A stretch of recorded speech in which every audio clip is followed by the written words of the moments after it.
Hey, it's Justin Berry at Plains Paris Team Remax Revolution.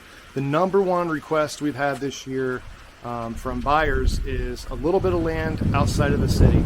So that's where we're at today. This is just outside of Smithville Lake, just 15 minutes to the boat ramp. We're sitting on 3.6 acres. This is a almost 1,500 square foot true ranch with a finished basement, 2-car garage. So the interior of this house is very well updated. The exterior is needing a little bit of work. There's a little bit of siding rot and there's a little bit of wear on the roof.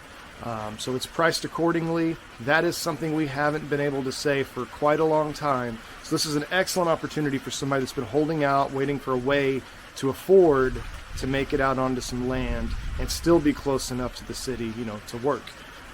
So if you know somebody who's said those exact same things, I want to get out of the city, I want to be close to the lake, I want my kids to be able to run around a yard, I want room for my dogs, whatever that is, this would be an excellent opportunity. So have them reach out to us immediately or tag them, forward this to them.